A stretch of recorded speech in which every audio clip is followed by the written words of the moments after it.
What made you decide that you wanted to get, I guess, from running the company, overseeing everything that Laika was doing, to saying, I want to get right into making the stories? Right. Well, right from the beginning, there's been pretty much everybody at Laika wears multiple hats, myself included. I've been an animator on every single film that we've done. I produced the last couple. I've worked in development. I've run the company. And so we all kind of pitch in wherever we can. I'd always known that I'd want to direct something, but I was really waiting for a couple of things to converge. Basically, it was for the right project to come along that I felt like I could actually, say something of meaning with it, that I could actually do something interesting with it, and for basically my comfort level, my experience level. And having worked in animation now for 20 years, I finally felt like I was ready. And this specific project, I think it really spoke to me in an interesting way because it's a convergence of a bunch of different things that I loved growing up. It's this big epic fantasy, which is something that I've loved since I was a kid, and that was effectively a gift from my mom. She was a big Tolkien fan, and that was a gift that she gave me when I was a kid. And at the same time, a handful of years later, my dad took me to Japan for the first time when I was around 8 years old. And I just completely fell in love with the culture. And this movie effectively takes those two things that my parents gave me, a love of fantasy and a love of the transcendent art of Japan, and just bound them together. And it was something I was really excited to tell a story in this way. Well, let me ask both of you about that, because there is, it is sort of this sprawling Asian film, a lot of ways. It's a martial arts film, samurai film that we've seen. It's a genre in and of itself. Right. So in sort of approaching this film, were there films that either of you had seen that you sort of wanted to, I guess, take from, or you wanted to pay homage to? Completely rip off. Yeah, completely rip off. We rip off from the best. Are there films that... Akira Kurosawa, basically every film that Akira Kurosawa has ever made, we ripped off.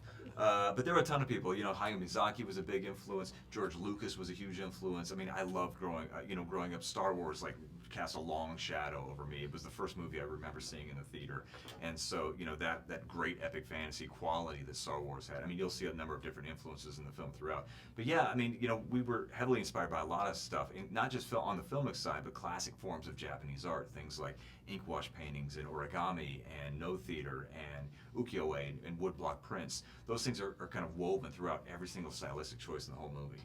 You're a young dude. Yeah. So, were there sort of martial art films that you looked into? The sort of the mystical Asian cinema that's out there, which is...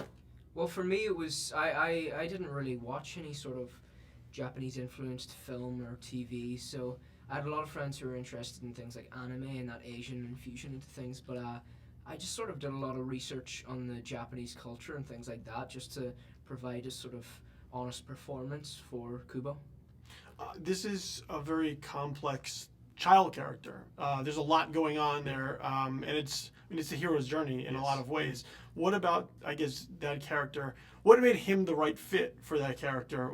To be the right voice for him, to bring the right humanity to the character, and by the same token, what about the character really drew you in and really allowed you to kind of get your hands dirty in exploring who this character is? It's a simple answer, really. It's talent. For us, we knew that the role was really complex, and whoever we cast as Kubo was going to be in scenes with actors who had decades of experience on them, who had trophy cases full of Oscars and BAFTAs and every possible award you can imagine. And so this is an actor who need to carry the entire weight of the whole film on their shoulders to be able to convey every aspect of human emotion using just their voice, which is incredibly challenging for any actor. And we looked all across the world. We auditioned hundreds and hundreds of actors, and when we found Art, it was like a gift from the universe. And we found him in a small village in Ireland, of all places. We looked in every English-speaking territory you can imagine, and when we found him, it really felt like it was a gift, because he's so incredibly good. He's astonishingly good, and he carries the weight of the whole film. Well, for me, it was... I didn't have anything like that. How do you top that? I thought your movie was pretty good. Should have answered that first.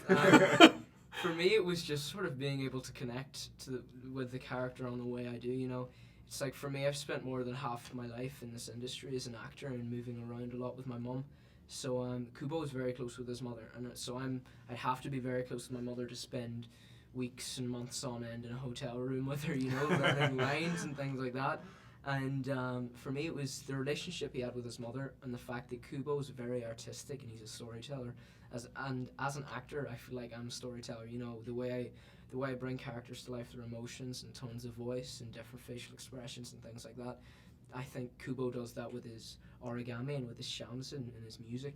So yeah, that was sort of what made me want to embrace the character. Well, how difficult is that working as a voice actor for the Yeah. film then? Because now you're bringing up sort of facial expressions and being on set working against actors. Here, it's more like, well, you're in a booth, here's your lines, you gotta Yeah. do it. And plus, you're not. Do you have the ability to see what's being developed on set in order to, I guess, be able to react to how the characters are Yeah. reacting with the world that's around them, or is it sort of you have to trust in Yeah. what he wants and your vision for it See, to that's bring it to what- life? That's Yeah. one of the things that Laika is so why Laika is so amazing, because from day one I got given the script to audition for, and there was like an illustration on the front. So that was sort of like the mindset I wanted to capture. And then once they'd explained the character to me after a couple of Skype meetings and things like that, you know, I really had a good feel for it. But it was still the aspect of trying to get all the emotion I had into my voice, and my voice alone, because I couldn't use anything else. And I was on day one, whenever we walked into the studio, I still didn't think I was too prepared, but then Travis walked me in and he walked me over to all the puppets they had and the posters like this they had and the different illustrations, and it really sort of brought everything to life and really inspired me. So that was the main thing that I did to sort of be able to put all my emotion into my voice, and that was through a lot of help with Travis. Yeah, I mean, there are basically two parts of a performance. There's the performance that you see, and then there's the performance that you hear. In a live-action film, those things are bound together. In animation, they're completely separate. And the way we do our films is that, you know, we storyboard everything first. We basically make the movie before we make the movie. And then we record the voices first before we actually animate to them, because the performance that Art gives ends up inspiring what the animator does with the physical side of the performance. Art does with the vocal side of the performance. The animator will listen to Art's performance and get ideas for what to do physically with the puppet And to then bring sort it of to tweak life. it along the way Yeah, based and off of it's but Art's performance is the foundation for every choice that the animator will make. So that's why it's so critical to get that vocal performance right. Let me ask you about sort of, I guess, checks and balances creatively in the film, because with the other films where you're sort of at the top of Laika, and even though you're still involved, you're ultimately the main voice of Right. what the Laika brand puts out. Here, with the boss now becoming the filmmaker, who, I guess, checks you on No one. how I'm drunk with power. I mean, because you know how like no, the no, notes, no. like the Well, notes process comes down, and you're Yeah, sort yeah. of like, I gave myself many notes. No, it's a good question.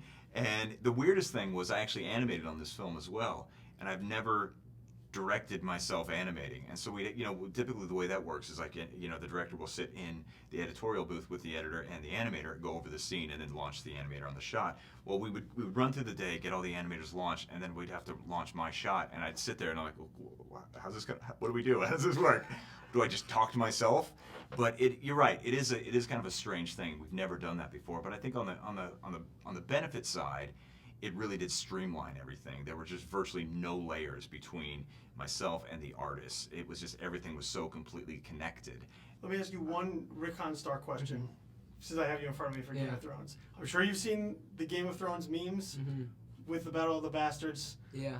Why does Rick Stark run in a straight line with Um, the arrow being? I know you know it's out there. Okay. Everybody wants to know, why did So he I not run think- diagonally? I think Maybe there's save two it. aspects and two excuses I have. Okay. Well, three if you include the fact that I didn't write it. But the fact that Hack he writers. he is Getting running. off. Yeah, so blame them. Okay. But he is running towards a certain point.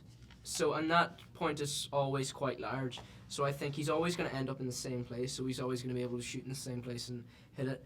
I think it was a little bit of a game that he was playing. I think he could have shot him all along. And also the fact that if he'd have missed, I think he would have just rained down arrows and he would have killed them both anyway.